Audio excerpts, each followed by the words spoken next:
So good morning, नमस्कार, सत श्री अकाल, अस्सलाम वालेकुम। आप सबका फिर से स्वागत है। तो आज मैं थोड़ा हैप्पी भी हूँ एंड सैड भी हूँ क्योंकि ये एपिसोड नंबर 6 है जो इस सीरीज़ को एंड करता है।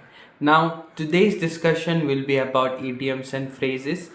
सभी की तरह ये भी एक कंपलसरी पार्ट है इंग्लिश में, यूपीएससी के लिए या फिर डिफरेंट अदर एग्जामिनेशंस में ये कंपलसरी पार्ट ही है। तो आज हम शुरुआत करेंगे idioms एंड phrases की एंड उसी से ये पूरा सीरीज ख़त्म होगा।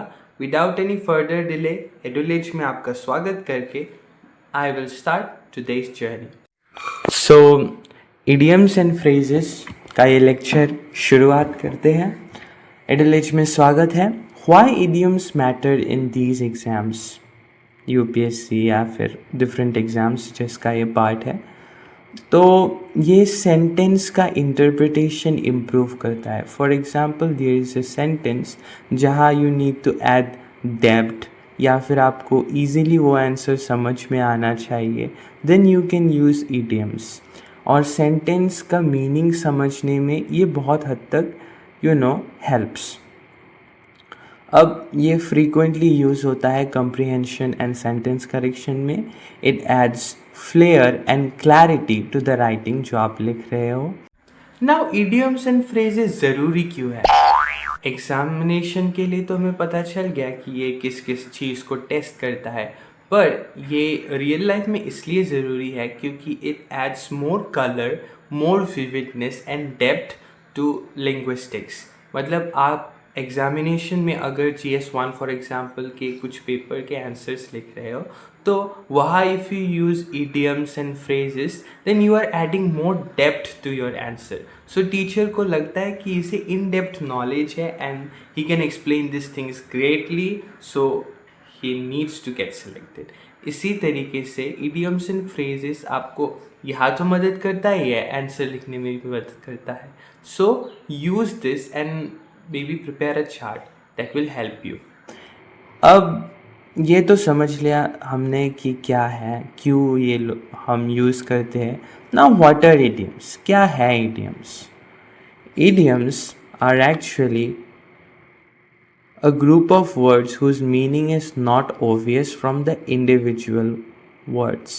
मतलब आप लिटरली जो चीज़ कह रहे हो that does not resonate with the real thing। आप फॉर एग्जाम्पल यहाँ kick the bucket, kick the bucket क्या आपको आइडिया लगता है? किक द बकेट से कि उसने बकेट को किक कर दिया, लात मार दिया। नो,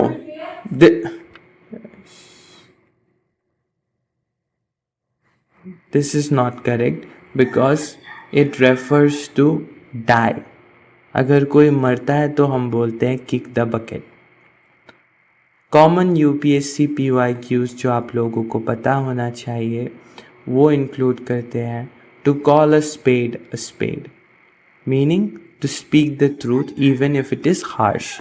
आप अगर कोई चीज़ बोल रहे हो जो सुनने में थोड़ा डिफ़िकल्ट है या फिर अच्छा नहीं है, फिर भी आप सच के साथ रहते हो, then you use the statement to call a spade. Use करके आप सेंटेंस लिख सकते हो, he always calls a spade even in politics, जो कि आजकल देखने को नहीं मिलता। Next, to turn a deaf ear. इसका मीनिंग है इग्नोर समवन डेलिबरेटली। एक्चुअली में डेफ मतलब एक ऐसा इंसान जो सुन नहीं पाता। नेक्स्ट, टू टर्न किसी को, मतलब ये सेंटेंस लिटरली हमें क्या मीन करा रही है कि आप अपने कान को डेफ बना रहे हो, but actual meaning ignore someone. Uses the minister turn the deaf ear to the protesters demand, जो कि ज़्यादातर देखने को मिलता है। मिनिस्टर लोग प्रोटेस्टर्स के डिमांड को नहीं सुन रहे, इग्नोर कर रहे हैं। Now the third thing, to beat around the bush. इसका मीनिंग है अवॉइड द मेन टॉपिक।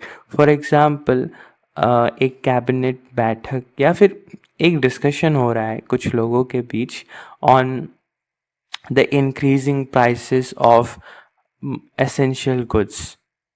तो वहाँ आप क्या कर सकते हैं अगर आप कोई मतलब ऐसा टॉपिक इंक्लूड कर दे जो वहाँ इंक्लूडेड नहीं है, is not related. For example increasing price of essential goods में आपने बोल दिया कि आज एक नई सुपर कार का लॉन्च है. So it makes no sense. Uses stop beating around the bush and answer directly. यहाँ इंटरव्यू में ये generally यूज़ किया जाता है ये sentence. And idioms really are a great tool to increase your performance in interview.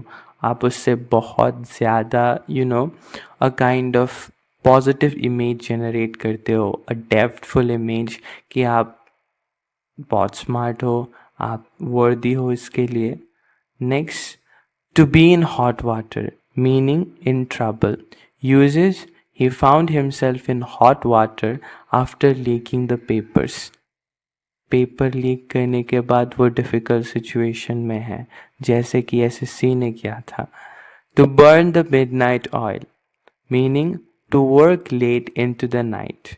UPSC aspirants often burn the midnight oil before mains, जो I believe every UPSC aspirant is doing. पर अपने health को भी prioritise करो आप लोग. Next is to make a mountain out of molehill, meaning to exaggerate a small issue. छोटी सी बात को बहुत ज़्यादा, हिंदी में कहते हैं ना, बात का बतंगड़ बना दिया. I think that is related to this one. Uses you are making a mountain out of a molehill. Calm down. Calm down. So छोटी सी इशू को बहुत बड़ा बना देना. नेक्स्ट, idioms जो कि एनिमल्स पे बेस्ड है. क्रोकोडाइल टीयर्स, मगरमच्छ के आंसू. मीनिंग तो आपको पता ही है. Fake tears, false emotion. Uses she was just shedding crocodile tears after the scandal. नकली इमोशनल ड्रामा के लिए ये इडियम परफेक्ट है. A dark horse, someone who has hidden capabilities. He was a dark horse who topped the UPSC exam. क्या आप भी एक dark horse बनोगे इस बार? सोच लीजिए. Idioms in action, sentence correction में ये use होता है. Choose the correct idiom. He started dash after being promoted. Blowing his own trumpet, मतलब खुद की ही तारीफ कर रहा है. blowing one's own trumpet, bragging. Promotion के बाद शो ऑफ शुरू. ये सिचुएशन के लिए blow your own trumpet सही इडियम है, क्योंकि वो एक्शन ज़्यादातर लोग यूज़ करते हैं. नाउ कॉमनली मिसयूज्ड इडियम जो है वो इंक्लूड करता है at the 11th hour. It's not equal to late, but correct meaning है at the last possible moment. Late नहीं दर्शाता, ये दर्शाता है कि आप डेडलाइन के, सपोज आपको 1 मंथ दिया था एक टास्क करने के लिए, आपने 1 से टाइम लिया, फिर आपने 29th में सबमिट किया. It's like that thing. Once in a blue moon, इसका मतलब नेवर नहीं है, इसका मतलब है रेयरली, कभी. सो आई सेड यू कि इडियम्स एंड फ्रेजेस के क्वेश्चन आर नॉट डिफ़िकल्ट, ये बहुत ही ज़्यादा इजी होते हैं. एग्ज़ाम्पल दिखाने के लिए मैंने आप लोगों को ये चुना है. So use the following idioms and phrases in sentences of your own to bring out the meaning clearly. Do not change the form, ये तो पता ही है. With a view to, यहाँ क्या लिखा है? Republicans have called a meeting of all parties with a view to forming a government. कितना ईजी था. Go to berserk, जिसका मीनिंग है एक्सट्रीमली एंग्री. आपको मीनिंग पता होना चाहिए, मैं कह रहा हूँ बार बार, अपने मीनिंग्स याद कर लीजिएगा. For example, at sea, I tried to do well in the beginning, but I have been at sea afterwards. इसका मीनिंग है puzzled and completely confused about a subject or some task at hand. अब इसी का एक और form देखते हैं, जैसे कि ये सब. आप लोग देख पा रहे सिमिलर है, लेकिन डिफरेंस क्या है? You are making sentence of your own to bring out the meaning here, there you had to just write the sentence, जहाँ पता चल सके मीनिंग ये है, लेकिन वहाँ आपको मीनिंग पहले से पता होना चाहिए था, यहाँ आपको मीनिंग सेंटेंस के थ्रू एक्सप्लेन करनी है। कभी नाउ हमने समझा क्या? हमने समझा इडियम्स का मीनिंग कंटेक्स्ट से होता है, यूपीएससी को स्मार्ट लैंग्वेज यूजर्स चाहिए, एंड प्रैक्टिस और रीडिंग दोनों साथ साथ कीजिए इडियम मास्टरी के लिए। प्रैक्टिस सेट में आप लोगों को दे रहा हुए, ये आप टेलीग्राम चैनल में लिंक दिया हुआ है, वहाँ प्लीज़ डाल दीजिए। A blessing in disguise, on cloud 9, break the ice, a red letter day, jump the gun. So very thank you to everyone जिसने इस सीरीज़ को स्टार्टिंग से फॉलो किया, and also to the ones जिसने आज join किया या फिर पिछले हफ्ते ज्वाइन किया।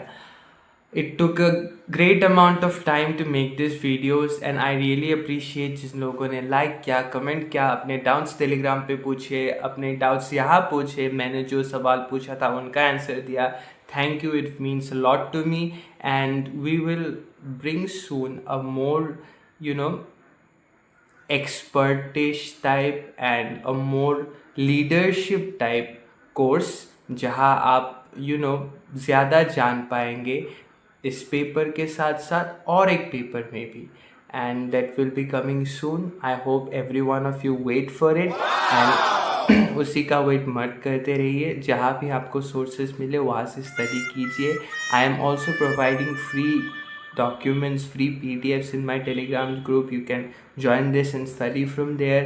मैंने जो बोला आप लोगों को एक कॉपी बनाने के लिए, इस काम के लिए, प्लीज़ वो कॉपी मेंटेन कीजिए, and really thank you all for doing and following this things, and जो आप लोग फॉलो कर रहे हो एंड जो आप लोग अचीव करना चाहते हो, you will surely achieve it. Thank you everyone for watching this channel.